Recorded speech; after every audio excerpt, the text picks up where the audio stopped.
Começa agora Letrando, o podcast produzido pela plataforma de leitura Elefante Letrado. Neste episódio, Sheila von Tobel, jornalista e fundadora do Elefante Letrado, conversa com Karina Nones, pedagoga, psicóloga e mestre em educação. Bem-vindos a mais um podcast Letrando, e o bate-papo de hoje é com a Karina Nones. A Karina é educadora, psicóloga, pedagoga, mestre em educação, e ela está aqui na Feira Bete Educar, que é a maior feira de educação do Brasil, participando e dando uma palestra que se chama Layouts Criativos para Suas Aulas. Então, vamos saber um pouco, descobrir o que é que layouts são esses criativos para a sala de aula. Mas primeiro, por favor, Karina, te apresenta para quem não te conhece. Legal, é uma alegria estar aqui, obrigada pelo convite. Eu sou professora, né, já há muitos anos, de sala de aula, né, de vários segmentos, né, então já dei aula desde a educação básica até a educação superior. Passou por todos os estágios da e ainda escola. Ainda atuo amanhã. Hoje à noite eu tenho aula, inclusive, saindo aqui da feira, né. Em Santa Catarina. A minha aula é online, né, uma pós-graduação que eu vou fazer, para o curso de pós-graduação de design educacional. Sim. Mas hoje eu atuo também como palestrante, escritora, formadora de professores. Também tenho uma EdTech que trabalha com produção de conteúdo digital para educação, né? Tanto ensino superior, corporativo, enfim, né? Então, lido aí diretamente com a educação a vida toda. A vida toda. Vamos falar primeiro dos teus livros ou tu prefere falar primeiro do que é a sala de aula criativa? Interativa? Acho que a gente pode começar pela motivação aqui, que é a minha presença aqui na BET, né? Que foi uma oficina que a gente fez aí para 50 participantes, falando sobre layouts para a sala de aula, né? E aí você fala que é uma coisa assim tão óbvia, né? Falar de cadeira, carteira, né? Sim. Isso já existe há tantos anos dentro das nossas escolas. Há muitos anos a sala de aula é a mesma, né? Sim. Agora, nos últimos anos, vem mudando, mas aquele padrão de ter o quadro na frente, as cadeiras, uma atrás da outra. Exato. Que era um padrão de 50 anos atrás, a gente ainda vê muito nas escolas, né? Como é que se muda isso? Exatamente. E às vezes a escola quer inovar, né? E eu já vi vários cenários desse tipo. Então, criam salas de metodologias ativas, salas vivas, salas... Tem vários nomes, né, que as instituições dão para essas salas que são mais inovadoras. E aí você vê que os professores muitas vezes desmontam a sala para dar uma aula tradicional, né? Sim, que é os alunos voltar como era. Porque, obviamente, é o que a gente aprendeu, né? Sim. Enquanto a vida toda vivenciou desse jeito, tanto como aluno, nas várias horas que a gente passou da nossa vida na sala de aula e depois como professor. Então, o desafio tem sido mostrar para os professores que nós somos grandes gestores, né, da aprendizagem, do clima de aprendizagem, de prazos, de conteúdos e também do próprio layout da sala de aula. E como é que é esse layout? Quais são as principais sugestões que vocês fazem? A gente pensou numa sequência didática como uma aula, na verdade. Então, os layouts, eles partem da ideia de que você precisa começar uma aula com estratégias de criação de vínculo, depois estratégias de ativação da atenção, de colaboração, de imersão, até de consolidação da aprendizagem e de avaliação. Então, a gente propõe mais de 30 layouts, ou seja, modelos diferentes de você fazer rearranjos da sua sala. Movendo cadeiras e mesas. Cadeiras e mesas com estratégias que vão partir dessa sequência didática. Porque a gente fala assim... o ensino tradicional, ele tem as regras muito claras, né? Que é um aluno enfileirado atrás do outro, o professor lá na frente falando. Se um estudante quer falar, ele tem que levantar a mão e aí ele fala. Uhum. Essas são as regras. Quando o professor muda um layout, mudam as regras. E ao mudar as regras, se você não tem, por exemplo, um ambiente que é afetivamente envolvedor entre os estudantes, marcado pelo respeito, né? Eles não vão saber se comportar. E aí é o que muitos professores têm medo, né? De virar uma bagunça. Virar uma bagunça e você não conseguir mais regular a atenção, que é o que já aconteceu e acontece com muitos professores, inclusive comigo na minha experiência docente, principalmente no início, que é você ficar lá desesperado, gritando na frente da sala de aula, ninguém te escutar, né? Então, esse medo faz com que você fale, vamos deixar tudo enfileirado, ou enfim, uma metodologia que seja mais fácil de eu administrar. Mas sem entender que muitas vezes existem pressupostos para você conseguir estruturar essas metodologias para fazer esses rearranjos, né?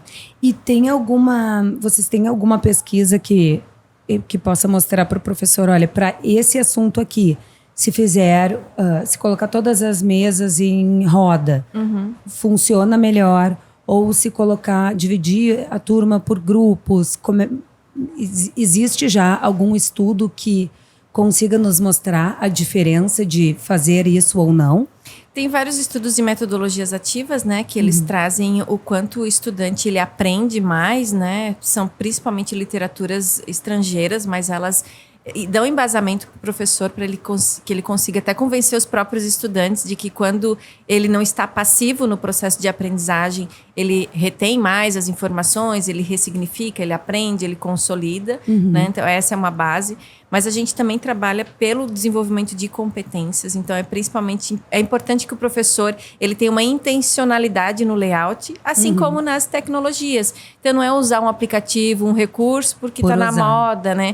Vamos fazer círculo porque é legal. Não, você precisa associar a intencionalidade ao planejamento da sua aula, entender o que competências você quer desenvolver e olhando principalmente para essa sequência didática, né? O que você quer transformar aí no momento que você está planejando, né?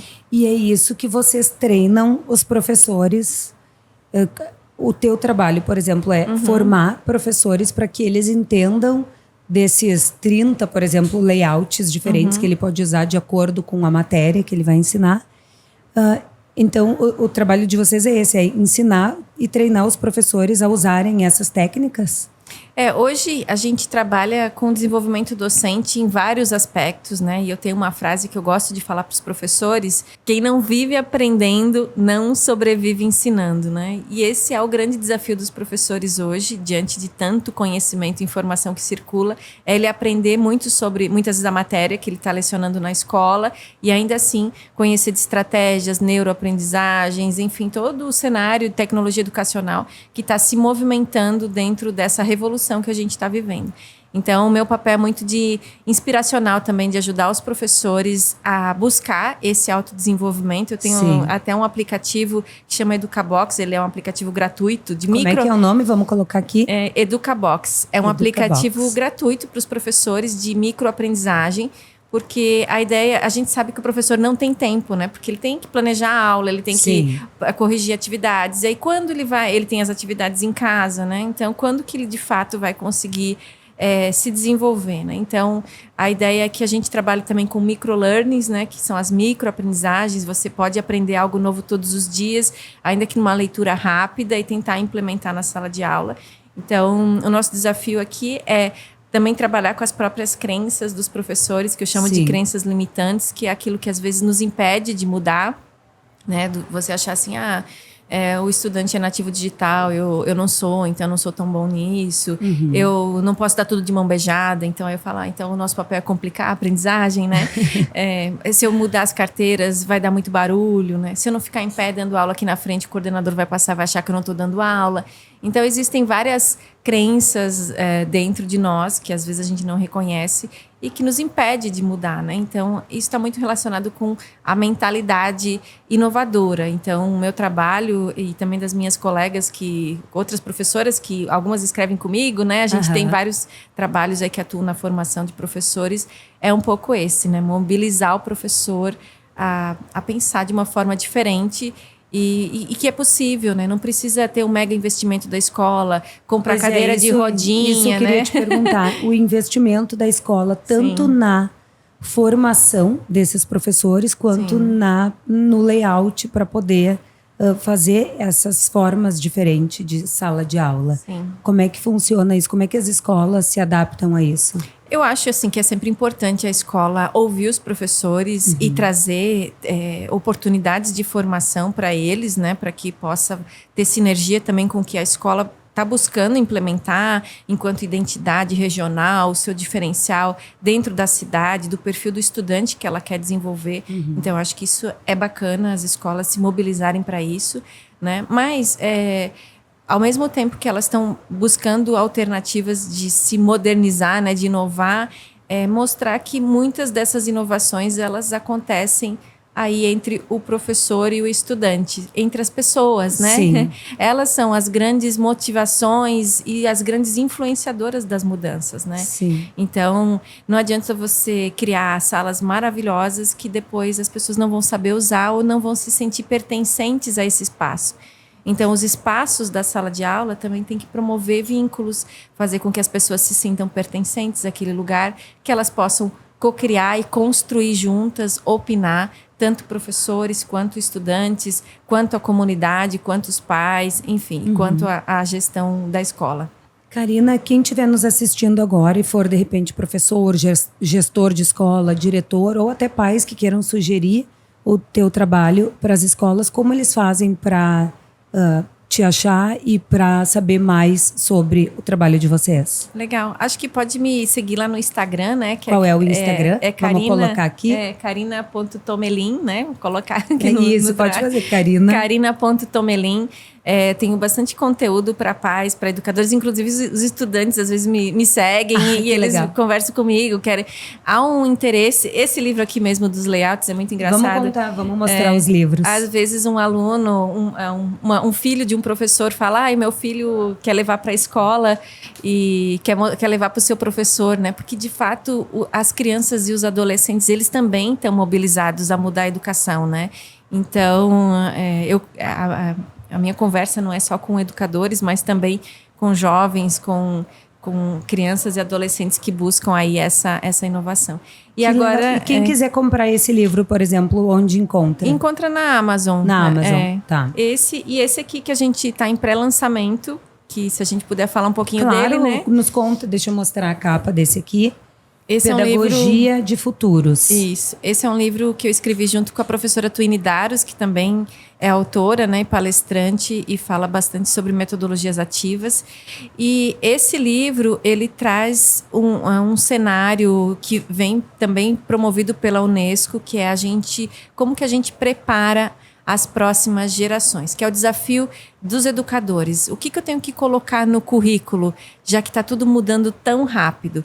E aí, o que a Unesco vem trazer para nós é que a gente precisa trabalhar letramento de futuros, né? Assim como se alfabetizar nas letrinhas, a alfabetização digital, a gente agora está falando de um outro movimento, que é a alfabetização em futuros, que é eu não tinha escutado esse termo ainda. Que é a capacidade que todos nós temos que desenvolver, não só nas crianças, mas qualquer pessoa, para a gente conseguir imaginar, nos anteciparmos a cenários de mudança que estão sendo cada vez mais velozes e a gente não ser pego de surpresa. Então, assim, não é só ter o analista financeiro que tem que saber se a bolsa sobe ou desce, ou tentar conectar sinais de mudança, mas todos nós temos que desenvolver essa habilidade de observar o que está acontecendo no mundo, tentar perceber que mudanças isso vai provocar, né? E como que eu já posso me preparar para essas tendências. E, além disso, a gente trabalha muito que hoje a gente discute também educação, e vocês aqui que trabalham muito com imaginação, com leitura, trabalhar o que a gente tem visto, que é o empobrecimento do imaginário. A gente precisa ajudar as crianças a imaginar as coisas. Isso enriquecer o imaginário. Isso é possível pela leitura, né? Sim, que é essencial. Muito. Porque se a gente não faz isso, a gente vai viver esse empobrecimento inibe a nossa capacidade de imaginar futuros melhores. E o cenário que a gente vê hoje, né? De um retrocesso democrático ao redor do mundo, as polarizações, o planeta em risco, tem feito com que a gente imagine cenários muito catastróficos, e as crianças também estão passando por isso. E como que a gente reverte isso? A gente precisa de pessoas que consigam imaginar outros cenários. E essas pessoas não são só os grandes produtores de Hollywood, ou os grandes cientistas norte-americanos, ou as pessoas que detêm dinheiro e poder. Todos nós precisamos ser convocados pelos nossos saberes, os nossos olhares, a imaginar e pensar futuros melhores para nós e para o planeta. Então, agora, esse é o desafio. Como é que o professor faz isso com os seus alunos? Sim. Porque, na verdade, o professor faz parte disso, né? Primeiro ele precisa ter esse pensamento crítico e entender sobre isso para conseguir passar para os alunos. Por isso que esse livro chama Pedagogia de Futuros, né, que é uma ideia de ajudar professores. E eu gostei porque é guia teórico e prático, então já traz muitos exemplos de como pode aplicar de fato. Exatamente. Então ele tem uma parte introdutória, que é um pouco do que eu estou falando aqui, né? Ajudando os professores a entender o que é letramento de futuros, como eu penso futuros, crio futuros, imagino, futuros ancestrais, né? Toda essa questão que envolve essa teoria que a gente chama de estudos de futuros, no plural, inclusive, porque não é um futuro só, são vários futuros e a gente precisa entender que a gente pode criar qualquer um deles, depende do que a gente está fazendo hoje. O caminho que quiser seguir. E depois a gente traz mais de 30 estratégias para o professor poder usar o letramento de futuros na sala de aula. E aí eu trago uma frase do Novoa, né, que é também um professor que nos ajuda a pensar letramento de futuros, né, que é o papel do professor é libertar o futuro das próximas gerações, né? E libertar o futuro significa ensiná-las a imaginar e pensar e co-criar futuros melhores para elas e para o planeta. Então eu não tenho dúvida que a gente tem um papel ainda muito importante na sala de aula e talvez esse seja o principal deles. Perfeito. Muito obrigada por ter participado do nosso podcast. É muito legal aprender e ver que tem pessoas pensando, escrevendo e preocupadas com a pedagogia de futuros. E muito bacana, adorei te conhecer. Obrigada pelo teu tempo aqui conosco. Se tu quiser deixar algum recado para professores, diretores, pais, pode deixar para essa câmera. Acho que só agradecer o convite e convidá-los todos para esse movimento, né, de inovação, de pensar futuros e da nossa responsabilidade com as próximas gerações. Muito obrigada, Karina. Obrigada pelo teu tempo. E para você que nos assistiu, se puder curtir, comentar, compartilhar, a gente agradece. Este foi mais um Letrando, o podcast do Elefante Letrado, com a apresentação de Sheila Von Tobel.